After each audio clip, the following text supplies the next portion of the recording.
मुंबई शहर के नेहरू कॉलेज में पढ़ने वाली बिपाशा और शिखा बेस्ट फ्रेंड थी। उन दोनों में जमीन आसमान का फर्क था। बिपाशा जहाँ एक बड़े अमीर घराने से ताल्लुकात रखती थी, तो वहीं शिखा मुंबई की एक चौल में रहती थी। भले ही उनमें अमीरी गरीबी का काफी फर्क हो, लेकिन दोनों में सगी बहनों से भी ज्यादा प्यार था। कॉलेज में साथ बैठना, खाना पीना, सब काम वो साथ में करती थी। एक रोज कॉलेज खत्म होने के बाद दोनों अपने अपने घर जाने के लिए निकलती हैं। तब बहुत तेज बारिश होने लगती है। शिखा बस स्टैंड पर खड़े होकर बस का इंतजार कर रही होती है कि तभी बिपाशा अपनी कार लेकर वहां पहुंच जाती है और कार का शीशा नीचे करते हुए कहती है, ओए शिखा, चल आज जल्दी से आकर कार में बैठ जा, नहीं तो भीग जाएगी। ठीक है। अच्छा सुन, तू कह रही थी ना आज आंटी कहीं जाने वाली है, शाम तक घर आएगी, तो तू ऐसा कर, तब तक मेरे ही घर चल ले। आज डिनर वहीं कर लेना, उसके बाद शाम को मेरा ड्राइवर तुझे तेरे घर ड्रॉप कर देगा। प्लीज यार, अब मना मत करियो। अच्छा ठीक है, जैसा तुझे ठीक लगे। कुछ देर में ही दोनों सहेलियां बिपाशा के घर पहुंच जाती हैं। घर पहुंचकर बिपाशा शिखा से कहती है, यार आज तू पहली बार मेरे घर आई है, बता क्या खाएगी। बाप रे, ये घर है या महल? सुख सुविधा का सारा सामान है यहाँ तो। अरे किन सपनों में खो गई, बता भी तो क्या खाएगी। कुछ भी चलेगा। चल आज मैं तुझे अपने हाथ से बनाकर कुछ खिलाती हूँ, लेकिन उसके लिए तुझे मेरी हेल्प करनी होगी। हाँ हाँ, तो मैंने कब मना किया है। चल फिर मेरे साथ किचन में। बिपाशा शिखा को अपने किचन में ले जाती है। उसका किचन पूरी तरह मॉड्यूलर होता है, जिसमें एक से एक सुंदर क्रॉकरी का सेट, बर्तन धोने के लिए डिश वॉश मशीन, अलमारी जितना बड़ा फ्रिज, ओवन, टोस्टर होता है। शिखा उसके किचन को देखकर दंग रह जाती है और वो मन ही मन सोचती है, अरे वाह, यहाँ पर तो कितना कुछ है। आज तक जिन चीजों के बारे में सिर्फ सुना था, आज उन्हें अपनी आंखों से देख भी लिया। ओहो, अब तो फिर कहाँ से खो गई यार, कब से पूछ रही हूँ क्या खाएगी क्या खाएगी। जो तुझे बनाना आता है बना दे। मुझे तो मैगी ही बनानी आती है और उसके अलावा कुछ भी नहीं आता। एक काम करती हूँ, हम दोनों के लिए मैगी बना देती हूँ। वो ये कही रही होती है कि तभी बिपाशा की माँ रमोला बाजार से आ जाती है। बिपाशा लाडो, शिखा बेटी आज पहली बार हमारे घर में आई है और तू उसे सिर्फ मैगी बनाकर खिलाएगी। एक काम करो, तुम शिखा को अपने रूम में लेकर जाओ। बिरजू काका बाजार से सब्जी लेकर आ गए हैं, मैं अभी उन्हें बोलती हूँ तुम लोगों के लिए कुछ बढ़िया सा बनाने को। नमस्ते आंटी, आप मेरी फिक्र मत कीजिए, मैं कुछ भी खा लूंगी। नमस्ते बेटा, ऐसे कैसे कुछ भी खा लोगी? अरे आज पहली बार तुम हमारे घर आई हो, तो बिना डिनर किए तो तुम्हें जाने नहीं दूंगी। चलो अब तुम दोनों रूम में बैठकर बातें करो, मैं नौकरों से कहकर डिनर रेडी करवाती हूँ। कुछ देर बाद रमोला नौकर के हाथ उन दोनों के लिए स्नैक्स में पास्ता, जूस और कबाब भिजवाती है और फिर डिनर में शाही पनीर, फ्राई गोभी, बूंदी रायता, सलाद और मीठे में खीर और गुलाब जामुन परोसती है। इतना लाजवाब खाना शिखा ने आज तक नहीं खाया होता। वो भरपेट डिनर करती है और उसके बाद बिपाशा का ड्राइवर उसे उसके घर ड्रॉप कर देता है, जहाँ शिखा की माँ लता उसका इंतजार कर रही होती है।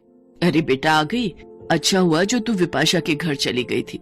मैं भी बारिश में भीगते भीगते बस अभी घर पहुंची हूँ। जहाँ गई थी वहाँ भंडारा हो रहा था, तो वही लेकर आई हूँ। चल अब तू हाथ मुंह धो ले, फिर पूड़ी छोले खाकर सो जाएंगे। माँ आप खा लो, मैं बिपाशा के घर से डिनर करके आई हूँ। अच्छा ठीक है।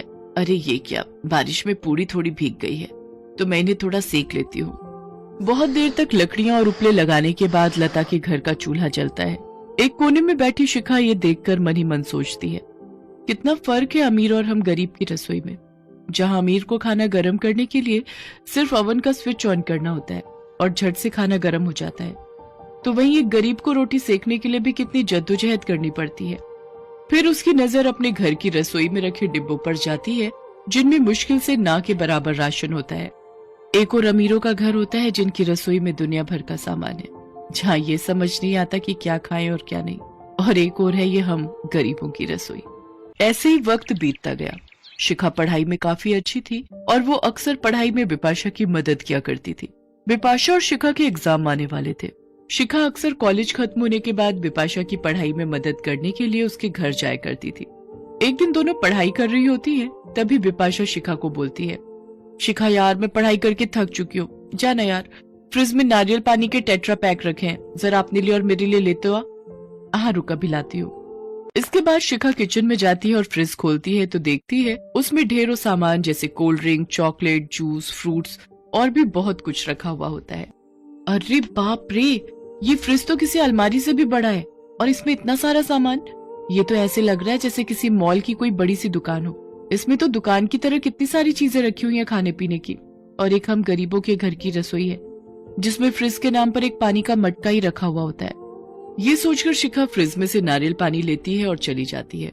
फिर शाम को रमोला अपने कुक से कहती है, सुनो बिरजू, आज खाने में चिकन कोरमा, कढ़ाई पनीर, बूंदी रायता, लच्छा पराठा और बटर नान बना देना। और हाँ, मीठे में गुलाब जामुन और रसमलाई रख देना। जी मालकिन।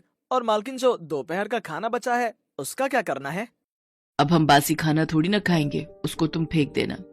वहीं खड़ी बिपाशा और शिखा रमोला की सारी बातें सुन रही होती हैं। शिखा बेटा, डिनर रेडी हो रहा है, तब तक तुम दोनों अपना स्टडी कंप्लीट करो, फिर हमारे साथ ही डिनर कर लेना। जी आंटी। बिपाशा के घर पर पढ़ाई खत्म करने के बाद शिखा उनके साथ डिनर करती है और फिर अपने घर चली जाती है, जहां पहुंचकर वो देखती है कि उसकी माँ बड़ी देर से चूल्हा जलाने की कोशिश करती है और फिर जाकर उसके घर का चूल्हा जलता है। फिर जब उसकी माँ रोटी बनाने लगती है तो देखती है कि आटा सिर्फ आज के दिन के लिए ही होता है। ये देख उसकी माँ लता सोचती है, हे राम, ये तो जरा सा ही आटा है। ऐसा करती हूँ, शिखा के लिए रोटी बना देती हूँ और मैं अपने हिस्से का आटा उसके कल के खाने के लिए रख देती हूँ। अपनी माँ की बातें सुनकर शिखा की आंखों में आंसू आ जाते हैं। तभी लता की नजर शिखा पर जाती है। शिखा बेटा, आ गई तू? तेरे लिए खाना लगा दूं क्या? नहीं माँ, मुझे भूख नहीं है, आप खा लो। हाँ बेटा, बिपाशा के घर कुछ खाकर आ गई होगी तू, इसलिए तुझे भूख नहीं है। वैसे भी तुझे तरह तरह के लजीज खाने की आदत लग गई है, तो अब इस गरीब की रसोई का खाना कहाँ से पसंद आएगा? ऐसी कोई बात नहीं है माँ, आप देखना, एक दिन मैं आपको बहुत सारी खुशियाँ दूंगी। माँ, मैं इस अमीर और गरीब की रसोई का फर्क जरूर मिटा दूंगी। अरे क्या हो गया तुझे? कुछ नहीं माँ, बिपाशा के घर में एक वक्त में इतना खाना बनता है कि समझ नहीं आता कि क्या खाएं और क्या छोड़ें। और उसके घर पर तो बचा हुआ खाना इतना फेंका जाता है जितना हमारे यहाँ हफ्ता भर चल जाएगा। बेटा, ऊपर वाले ने सबके नसीब में एक जैसा सुख नहीं लिखा। अगले दिन शिखा अपने घर पर उदास बैठकर पढ़ाई कर रही होती है कि तभी वहाँ बिपाशा और रमोला आ जाती हैं। ओए शिखा, आज तू अकेले पढ़ाई कर रही है? आज तू नहीं आई, इसलिए हमने सोचा हम ही आ जाते हैं तेरे यहाँ पढ़ाई करने और लता आंटी के हाथ का बना खाना खाने।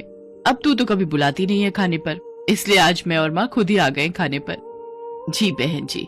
और लता बहन, ये हमारी तरफ से थोड़ी सी मदद है। ये कोई एहसान नहीं, बल्कि मेरी तरफ से शिखा के लिए आशीर्वाद समझ कर रख लीजिए।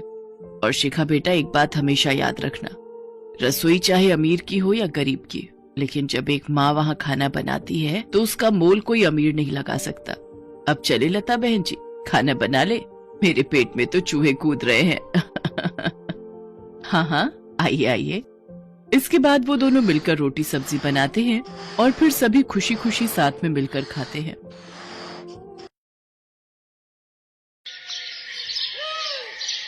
आर्यन, आराध्या, मैं आखिरी बार बोल रही हूँ, finish your meal, come on fast. चलो मैं अपने हाथों से खिलाती हूँ। नो मम्मा, मुझे नहीं खाना, मुझे पिज्जा खाना है। यस मम्मा, मुझे भी नहीं खाना ये दाल चावल। दिखने में कितना मैसी है ये, मुझे तो बर्गर खाना है। नो बेटा, जंक फूड कभी कभी खा सकते हैं, बट रोज जंक फूड हमारी हेल्थ के लिए अच्छा नहीं होता। और आपको पता है ना, पापा अभी अभी ऑफिस से आए हैं, वो बहुत थके हुए हैं और आराम कर रहे हैं, तो आज हम बाहर नहीं जा सकते। ओके, यही खाना खाना होगा तुम दोनों को। एक बार खाकर तो देखो, बहुत टेस्टी है। आर्यन और आराध्या को घर का बना खाना बिल्कुल पसंद नहीं था। उन्हें किसी बात की कोई कमी नहीं थी। उनके पिता अभिलाष का शहर में बड़ा बिजनेस था। अभिलाष अपने दोनों बच्चों से बहुत प्यार करता था और उनकी हर जिद पूरी करता था। उस दिन भी जब आर्यन और आराध्या ने घर का खाना खाने से मना किया तो अभिलाष तुरंत उन्हें खाने के लिए बाहर ले जाने लगा। ये देखकर उसकी पत्नी मालिनी ने उसे समझाया, सुनिए, आप ये गलत कर रहे हैं। बच्चों की जिद एक हद तक ही पूरी करनी चाहिए। आपको पता है इन दोनों की आदतें कितनी बिगड़ती जा रही हैं। दोनों घर का खाना चखने को भी तैयार नहीं है।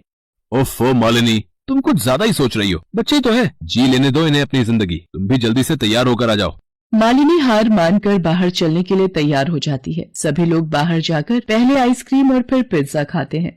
फिर कुछ देर बाद, आराध्या, जब तुमसे इतना बड़ा पिज्जा खाया नहीं जाता तो क्यों मंगवाया? जल्दी फिनिश करो, देर हो रही है। मम्मा, मेरा पेट भर गया है, अब मुझे नहीं खाना। ये बहुत गलत बात है बेटा, खाना ऐसे बर्बाद नहीं करना चाहिए। तुम्हें पता है कितने ऐसे बच्चे भी हैं जिन्हें पूरा दिन खाने को कुछ भी नहीं मिलता और तुम ऐसे।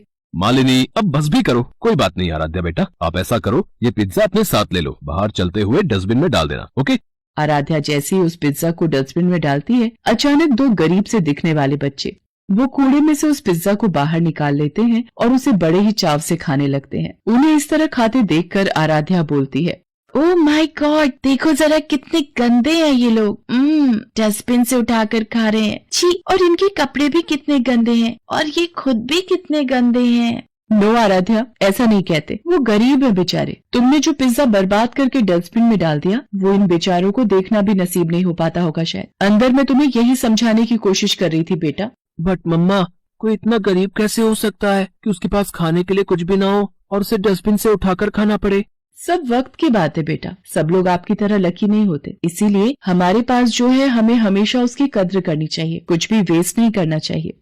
सभी लोग गाड़ी में बैठकर घर के लिए चल पड़ते हैं। वो सभी कुछ दूर तक ही पहुंचे थे कि अचानक उनकी गाड़ी का टायर पंचर हो जाता है। वो सभी सुनसान हाईवे पर थे और रात काफी हो चुकी थी। अभिलाष गाड़ी का टायर बदल ही रहा था कि अचानक दो गुंडों ने उन पर हमला कर दिया। दरअसल इन गुंडों ने ही रास्ते में कीलें बिछा दी थी, जिनकी वजह से अभिलाष की गाड़ी का टायर पंचर हुआ। वो चाकू दिखाकर अभिलाष और मालिनी से उनका सारा कीमती सामान मांगने लगे। आर्यन और आराध्या डर के मारे रोने लगे। ये देखकर दोनों गुंडे घबरा गए। वो बच्चों पर हमला करने ही वाले थे कि अचानक उन्हीं पर किसी ने हमला कर दिया। कोई उन पर पीछे से लगातार पत्थर फेंक रहा था। गुंडे कुछ समझ नहीं पाए और डर कर वहाँ से भाग खड़े हुए। मालिनी ने देखा कि गुंडों को भगाने वाले और कोई नहीं बल्कि वही दो बच्चे थे जो पिज्जा शॉप के बाहर दिखे थे। उन दोनों का नाम राजू और पिंकी था। मालिनी ने उन दोनों से कहा, शुक्रिया बच्चों, तुम लोग अगर सही वक्त पर नहीं आते तो पता नहीं क्या हो जाता। अरे आंटी, आप डरिए मत, अब वो दोनों वापस आने की हिम्मत नहीं करेंगे। और वैसे भी आज आप लोगों की वजह से ही हमें पहली बार पिज्जा खाने को मिला है। शुक्रिया तो हमें कहना चाहिए आपसे। मालिनी मुस्कुराकर उनके सिर पर हाथ फेरती है। अभिलाष गाड़ी का टायर बदलने की कोशिश करता है, लेकिन तभी उसे पता चलता है कि गाड़ी का एक नहीं बल्कि आगे के दोनों टायर पंचर थे। रात काफी हो चुकी थी। अभिलाष और उसका पूरा परिवार हाईवे पर फंस गए थे। उनका घर भी वहाँ से काफी दूर था। उसके फोन में भी नेटवर्क नहीं आ रहा था। उन्हें परेशान देखकर पिंकी ने उनसे कहा, साहब, रात बहुत हो गई है, इस वक्त यहाँ रहना ठीक नहीं है। यहाँ कई लुटेरे रात को ताक लगाकर बैठे रहते हैं। हमारा घर पास में ही है, आप लोग वहाँ चल सकते हैं। क्या तुम्हारे घर? नहीं नहीं, ठीक है हम। मुझे लगता है ये बच्चे सही कह रहे हैं। हमें रात भर यहाँ ऐसे नहीं रहना चाहिए। इनके घर ही चलना ठीक रहेगा। अभिलाष मालिनी की बात मान लेता है और फिर सभी लोग राजू और पिंकी के घर जाते हैं। राजू और पिंकी के पास घर के नाम पर एक टूटी फूटी झोपड़ी थी जो हाईवे के किनारे पर ही थी। राजू और पिंकी अपनी माँ शीला के साथ उसमें रहते थे। शीला देख नहीं सकती थी। राजू और पिंकी जाते ही उसके गले लग जाते हैं। शीला उनसे कहती है, राजू, पिंकी, आ गए तुम दोनों? इतनी देर कैसे हो गई बेटा? तुम दोनों की चिंता हो रही थी मुझे। कुछ नहीं माँ, ये सब छोड़ो। ये देखो आज हम तुम्हारे लिए क्या लेकर आए हैं। इतना कहकर राजू उसे पिज्जा का एक टुकड़ा शीला को खिलाने लगता है जिसे आराध्या ने फेंका था। ये सब देखकर आराध्या बोलती है, छी, ये तो वही पिज्जा है ना जो मैंने। आराध्या, चुप हो जाओ। मालिनी और आराध्या की आवाज सुनकर शीला चौंक जाती है और उनके बारे में पूछती है।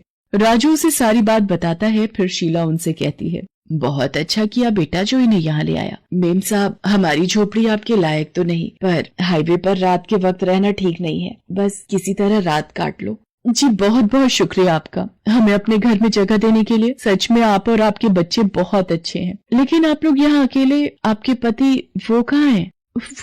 वो तो हमें बहुत पहले अकेले छोड़कर चले गए। इसी हाईवे पर एक हादसे में उनकी मौत हो गई थी और मैंने अपनी आंखें खो दी। तब से मैं और मेरे दोनों बच्चे बेसहारा हो गए और 2 वक्त के खाने के लिए भी मेरे बच्चों को इधर उधर भटकना पड़ता है। मालिनी को शीला और उसके परिवार के लिए बहुत बुरा लगता है। मालिनी, उसके दोनों बच्चे और अभिलाष सभी वहाँ बैठकर सुबह होने का इंतजार करने लगते हैं। तभी आर्यन मालिनी से कहता है, मम्मा, मुझे बहुत जोर से भूख लग रही है। अरे लेकिन बेटा, अभी कुछ ही घंटे तो हुए हैं तुम लोगों को पिज्जा खाए हुए। सुबह तक रुक जाओ, हम घर जाकर खाना खाएंगे। नो मम्मा, सुबह तक तो बहुत देर हो जाएगी, मुझे भी भूख लगी है। मालिनी और अभिलाष के पास बच्चों को खिलाने के लिए कुछ भी नहीं था। वो बच्चों को समझा ही रहे थे कि तभी राजू उनसे बोला, ये लो दोस्त, तुम ये खा लो। राजू के हाथ में 2 सूखी रोटी और थोड़ा सा नमक था। उसके पास खाने के नाम पर बस वही था जिसे भी वो आर्यन को दे रहा था। ये देखकर मालिनी ने उससे कहा, अरे बेटा, फिर तुम क्या खाओगे? रहने दो। हाँ, रहने दो। वैसे भी मुझे ये नहीं खाना। पता नहीं कहाँ से उठा कर लाए होगे इसे भी। नहीं दोस्त, ये रोटियां मैंने और मेरी बहन ने दिन में बनाई थी अपने हाथों से। तुम्हें भूख लगी है ना, इसलिए मैं। आर्यन, क्या तरीका है ये बात करने का? आर्यन और आराध्या को भूख लग रही थी। उस वक्त तो वो दोनों उन रोटियों को खाने से मना कर देते हैं, लेकिन रात भर भूखा रहने के बाद सुबह भी जब उनकी गाड़ी काफी देर तक ठीक नहीं हो पाती तो उनसे रहा नहीं जाता। अभिलाष मदद की तलाश में गया हुआ था। दोनों बच्चों का भूख से बुरा हाल था। तभी उन्होंने देखा कि राजू और पिंकी अपने मिट्टी के चूल्हे में फिर से गर्म गर्म रोटियां बना रहे थे। अब तो आराध्या से रहा नहीं गया और वो मालिनी से बोली, मम्मा मुझे बहुत भूख लग रही है, इनसे कहो ना कि मुझे भी खाना खाना है।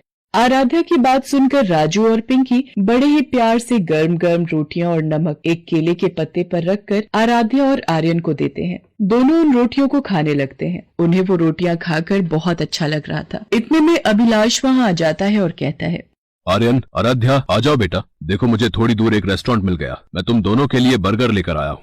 नो पापा, हमें बर्गर नहीं खाना। ये रोटियां खाकर देखिए कितनी टेस्टी है। हमारे दोस्त राजू और पिंकी ने बनाई है। आराध्या की बात सुनकर अभिलाष चौंक जाता है। वो बच्चों को रोकने के लिए आगे बढ़ता है, लेकिन मालिनी उसे रोकते हुए कहती है, नहीं मत रोकिए इन्हें। आज पहली बार इन्हें भूख और खाने की अहमियत का एहसास हुआ है, जो इनके लिए बहुत जरूरी है। इतना कहकर मालिनी अभिलाष के लाए हुए बर्गर राजू और पिंकी को दे देती है। अभिलाष अपने साथ एक मैकेनिक भी लेकर आया था, जो कुछ ही देर में उनकी गाड़ी ठीक कर देता है। वहाँ से जाने से पहले मालिनी शीला के सामने हाथ जोड़कर कहती है, मैं आपका जितना शुक्रिया अदा करूं वो कम ही है। नहीं नहीं मेम साहब, भले ही हम गरीब हैं, लेकिन इंसान होने के नाते इंसानियत दिखाना हमारा फर्ज है। शीला की बात सुनकर मालिनी और अभिलाष को बहुत अच्छा लगता है। वो शीला और उसके परिवार की मदद करने का फैसला कर लेते हैं। वो जब भी वहाँ से गुजरते राजू और पिंकी के लिए हमेशा खाने की बढ़िया बढ़िया चीजें लेकर आते। दूसरी तरफ आर्यन और आराध्या भी अब बदल गए थे। राजू और पिंकी उनके दोस्त थे और घर का बना खाना अब उनके लिए पिज्जा बर्गर से ज्यादा टेस्टी था।